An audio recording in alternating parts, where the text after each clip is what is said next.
I cannot believe how well these brakes work. So, anyways, I pulled it apart, and I looked. It's like $18 for the new seals, and the seals aren't bad. Top ones look pretty rough. There's a few areas where they're broken, but the bottom ones I think are the ones that actually seal. So, for now, I'm going to put it back together, hoping it's going to seal. I pulled each one of the pistons out, which they were like locked in there. So I pulled each one out and cleaned them up with the wire wheel, and put them back in and stuff. And they went in much easier than they came out. Like you could almost slide them up and down. So here's the parts. Here's the brake pad. There was only one in there. You can see that the one piston was seized, so it would only work with the one piston. I have no idea how these brakes worked, but I have no clue. Wait, I have no idea, meaning I do not understand how these brakes even worked as well as they did. They work pretty good. So, they only have one pad up, and I know why.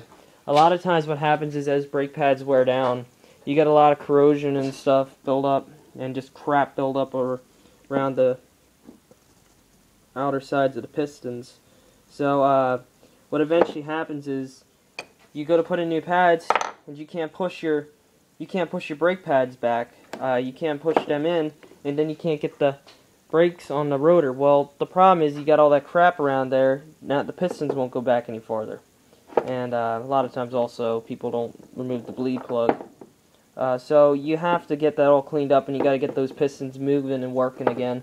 So sometimes, you know, when you go to replace your brake pads, it isn't a bad idea to replace the seals. I don't want to spend the money on the seals. So I'm going to hope to God that these are going to seal, and hopefully that none of these seals won't blow out and stop working again. But for safe measures, since I'm going to be ordering stuff tonight, I will also order the lever, and depending on how much I spend on the brake pads for that, I may also order brake shoes for the rear and the lever, because I don't think the rear brakes are going to work too well, but I need the new lever that goes here. I have the rod and stuff, just that lever, which is going to be kind of hard to find. I don't think I'm going to be able to find it on eBay. But one thing I'd like to do is I'd like to replace, I know this is kind of a beater bike, but I want to also get new fenders.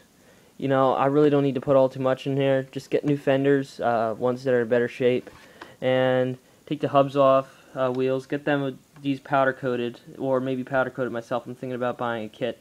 And also replacing these spokes if I can find a nice cheap set that, because I mean these are, I could probably clean these up, but they look kind of weird, nasty, so. And getting these powder coated, just whether it's going to be silver or just another, I mean, even like my dad says, these, you know, really all I need to do is just take some steel wool and then just take a polisher up to these wheels and really get these wheels all polished up, because he says they'll look really nice then. Because everything else on this bike looks nice, even that sprocket. That's a nice sprocket, even though it's scratched up. It's aftermarket, I'm pretty sure anyhow. So, it's a 50-tooth sprocket. The front, I'm not sure. I guess I have to count them. Actually, no, I think that's a 14-tooth. So it's a 1450. So I don't know what the stock gearing is. I don't know if I have aftermarket gearing or not, but I gotta check. It wouldn't be a bad idea. I will double count these teeth here and see what my gearing really is. And I know all I know is it's got serious balls, and it's as fast as hell too. I mean, you sit there with a regular motocross helmet and you take that full speed on the road and stuff, and it wants to blow your helmet off. Like, I'm not even kidding. And yet I was wearing a helmet that fits good, and it was trying to blow it off my head. Like, wow. You know, you really get that wind blowing.